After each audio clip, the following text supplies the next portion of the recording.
The Thing on the Roof by Robert E. Howard. Narrated by Matthew Schmitz. They lumber through the night with their elephantine tread. I shudder in affright as I cower in my bed. They lift colossal wings on the high gable roofs, which tremble to the trample of their mastodonic hoofs. Justin Jeffrey, Out of the Old Land. Let me begin by saying that I was surprised when Tussman called on me. We had never been close friends. The man's mercenary instincts repelled me, and since our bitter controversy of 3 years before, when he attempted to discredit my evidences of Nahua culture in Yucatan, which was the result of years of careful research, our relations had been anything but cordial. However, I received him and found his manner hasty and abrupt, but rather abstracted, as if his dislike for me had been thrust aside in some driving passion that had hold of him. His errand was quickly stated. He wished my aid in obtaining a volume in the first edition of von Juntz's Nameless Cults, the edition known as the Black Book, not from its color, but because of its dark contents. He might almost as well have asked me for the original Greek translation of the Necronomicon. Though since my return from Yucatan, I had devoted practically all my time to my avocation of book collecting, I had not stumbled onto any hint that the book in the Dusseldorf edition was still in existence. A word as to this rare work. Its extreme ambiguity in spots, coupled with its incredible subject matter, has caused it long to be regarded as the ravings of a maniac, and the author was damned with the brand of insanity. But the fact remains that much of his assertions are unanswerable, and that he spent the full 45 years of his life prying into strange places and discovering secret and abysmal things. Not a great many volumes were printed in the first edition, and many of these were burned by their frightened owners when von Juntz was found strangled in a mysterious manner in his barred and bolted chamber one night in 1840, 6 months after he had returned from a mysterious journey to Mongolia. 5 years later, a London printer, one Bridewell, pirated the work and issued a cheap translation for sensational effect, full of grotesque woodcuts and riddled with misspellings, faulty translations, and the usual errors of a cheap and unscholarly printing.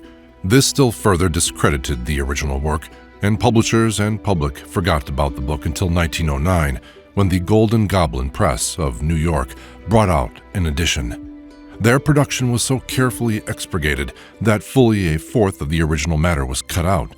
The book was handsomely bound and decorated with the exquisite and weirdly imaginative illustrations of Diego Vasquez.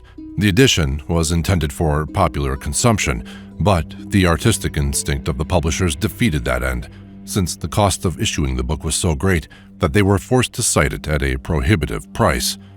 I was explaining all this to Tussman when he interrupted brusquely to say that he was not utterly ignorant in such matters. One of the Golden Goblin books ornamented his library, he said, and it was in it that he found a certain line which aroused his interest. If I could procure him a copy of the original 1839 edition, he would make it worth my while. Knowing, he added, that it would be useless to offer me money, he would instead, in return for my trouble on his behalf, make a full retraction of his former accusations in regard to my Yucatan researches, and offer a complete apology in the Scientific News. I will admit that I was astounded at this, and realized that if the matter meant so much to Tussman that he was willing to make such concessions, it must indeed be of the utmost importance. I answered that I considered that I had sufficiently refuted his charges in the eyes of the world and had no desire to put him in a humiliating position, but that I would make the utmost efforts to procure him what he wanted. He thanked me abruptly and took his leave, saying rather vaguely that he hoped to find a complete exposition of something in the Black Book which had evidently been slighted in the later edition. I set to work, writing letters to friends, colleagues, and book dealers all over the world, and soon discovered that I had assumed a task of no small magnitude. 3 months elapsed before my efforts were crowned with success, but at last, through the aid of Professor James Clement of Richmond, Virginia, I was able to obtain what I wished.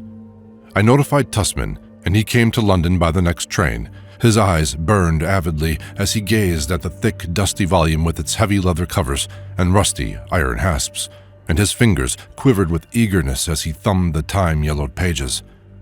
And when he cried out fiercely and smashed his clenched fist down on the table, I knew that he had found what he hunted.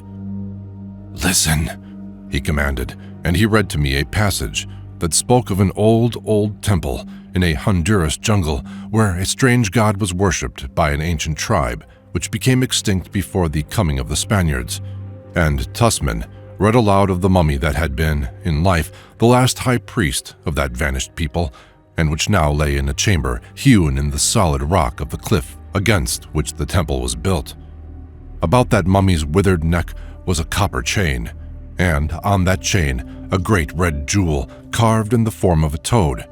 This jewel was a key, von Juntz went on to say, to the treasure of the temple which lay hidden in a subterranean crypt far below the temple's altar. Tussman's eyes blazed. "I have seen that temple. I have stood before the altar. I have seen the sealed-up entrance of the chamber in which, the natives say, lies the mummy of the priest. It is a very curious temple, no more like the ruins of the prehistoric Indians than it is like the buildings of the modern Latin Americans. The Indians in the vicinity disclaim any former connection with the place. They say that the people who built that temple were a different race from themselves and were there when their own ancestors came into the country. I believe it to be a remnant of some long-vanished civilization which began to decay thousands of years before the Spaniards came. I would have liked to have broken into the sealed-up chamber, but I had neither the time nor the tools for the task. I was hurrying to the coast, having been wounded by an accidental gunshot in the foot, and I stumbled onto the place purely by chance. I have been planning to have another look at it, but circumstances have prevented.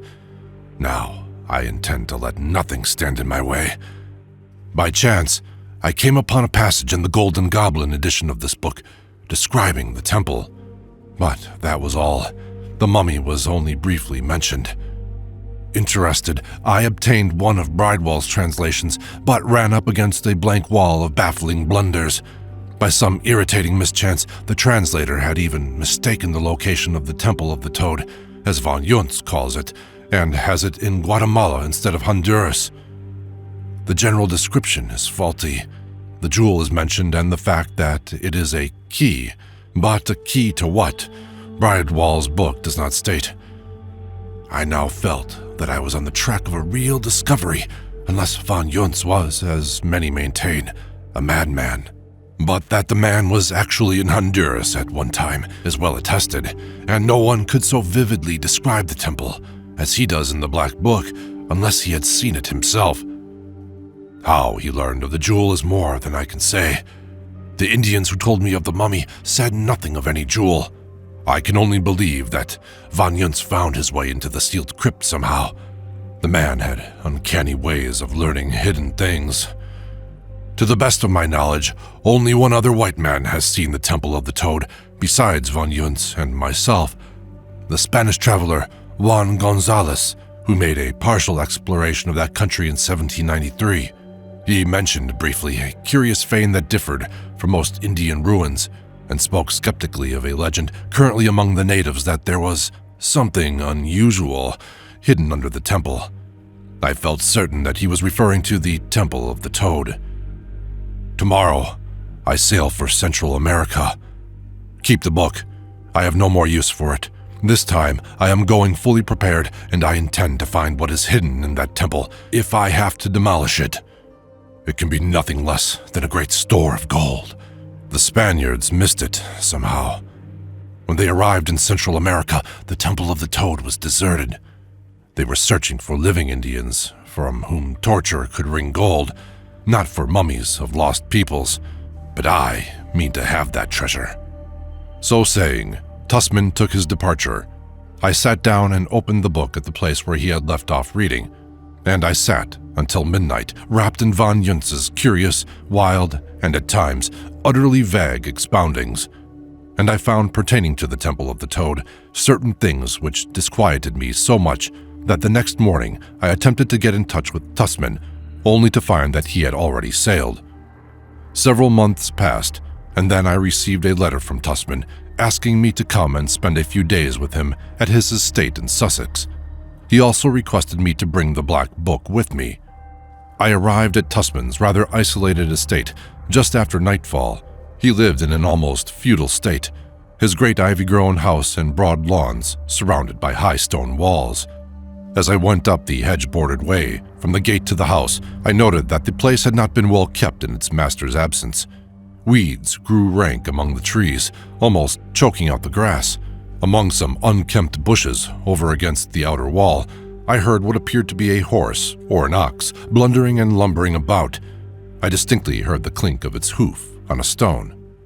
A servant who eyed me suspiciously admitted me, and I found Tusman pacing to and fro in his study like a caged lion. His giant frame was leaner, harder than when I had last seen him. His face was bronzed by a tropic sun. There were more and harsher lines in his strong face, and his eyes burned more intensely than ever. A smoldering, baffled anger seemed to underlie his manner. "Well, Tusman," I greeted him. "What success? Did you find the gold?" "I found not an ounce of gold," he growled. "The whole thing was a hoax. Well, not all of it. I broke into the sealed chamber and found the mummy." "And the jewel?" I exclaimed. He drew something from his pocket and handed it to me. I gazed curiously at the thing I held.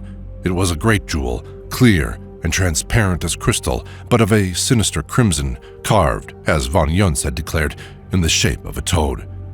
I shuddered involuntarily. The image was peculiarly repulsive. I turned my attention to the heavy and curiously wrought copper chain which supported it. "What are these characters carved on the chain?" I asked curiously.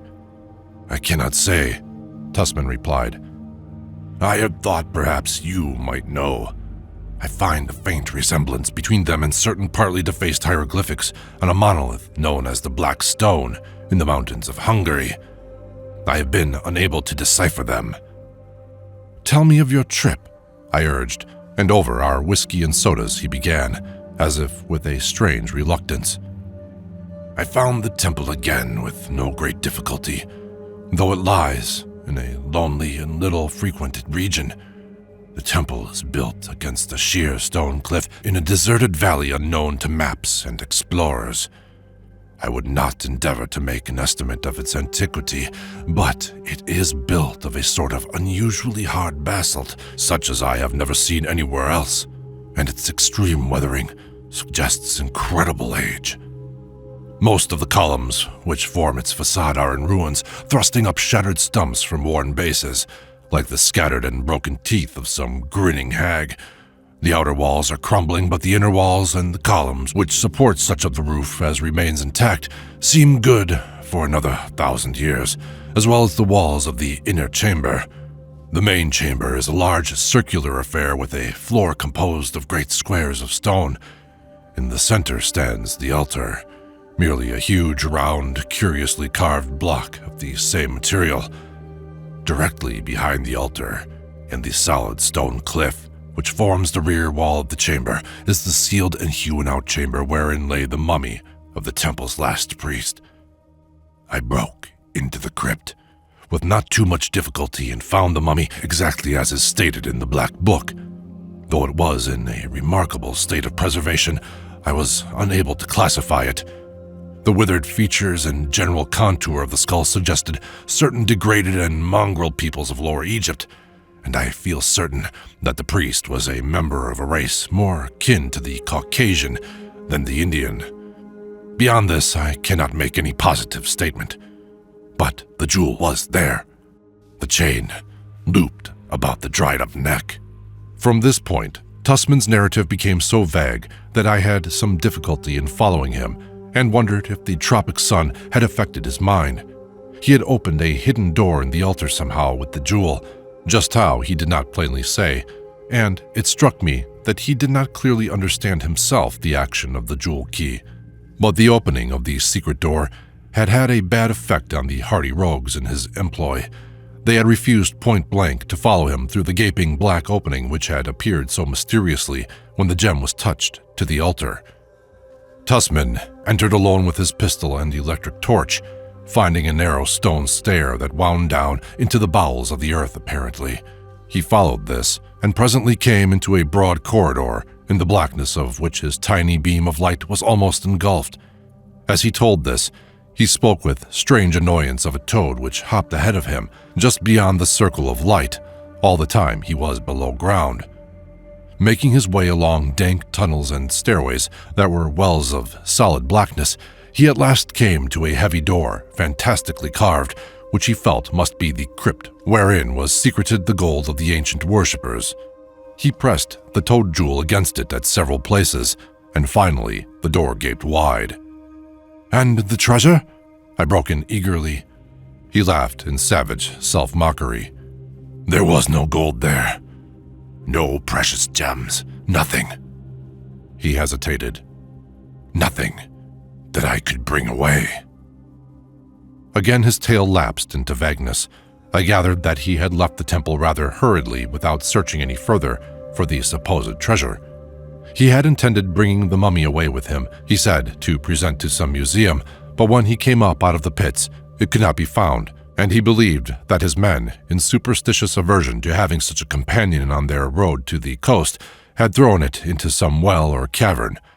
"And so," he concluded, "I am in England again, no richer than when I left."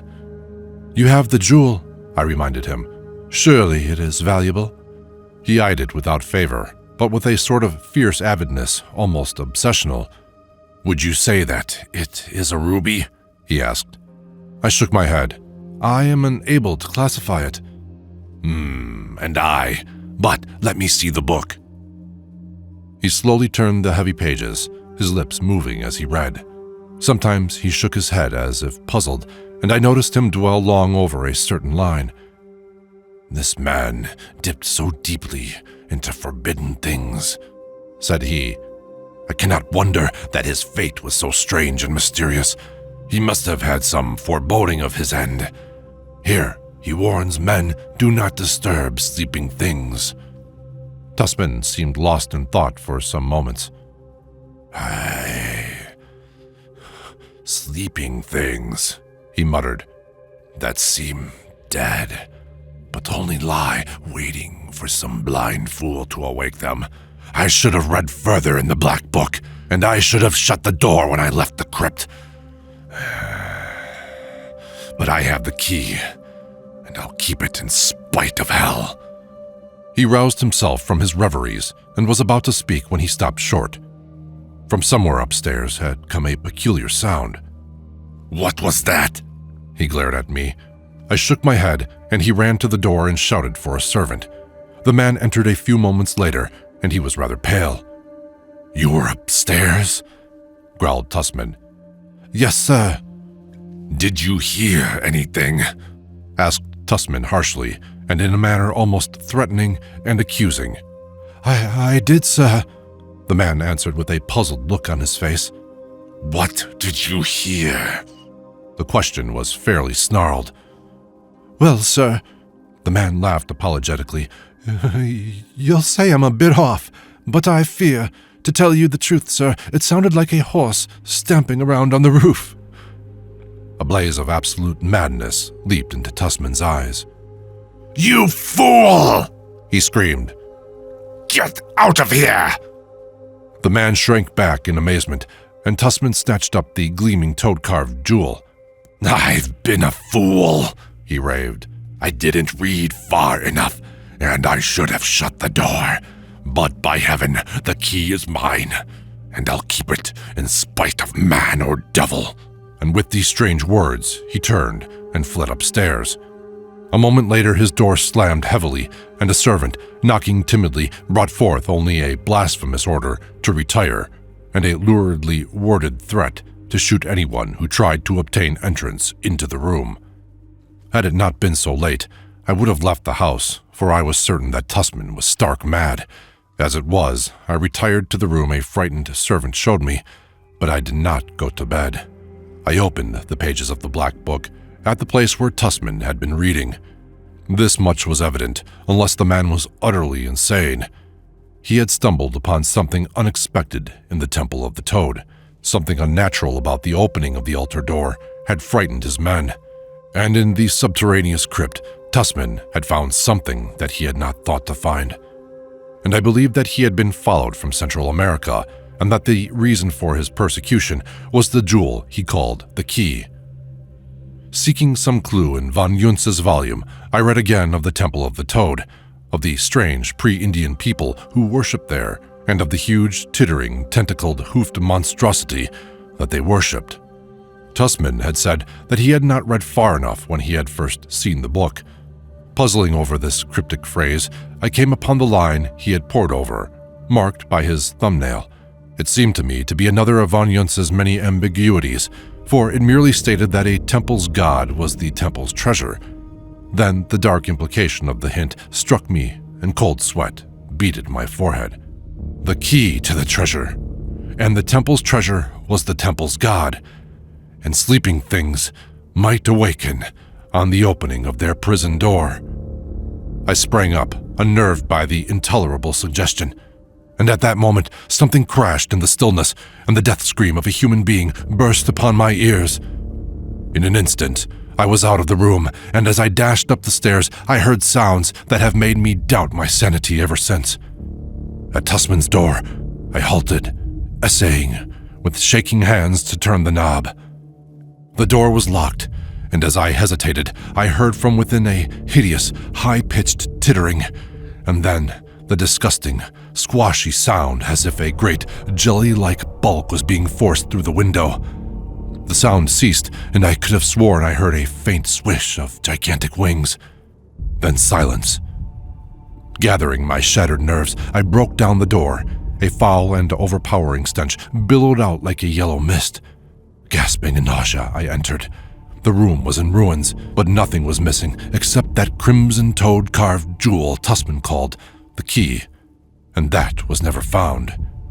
A foul, unspeakable slime smeared the windowsill, and in the center of the room lay Tussman, his head crushed and flattened, and on the red ruin of skull and face the plain print of an enormous hoof.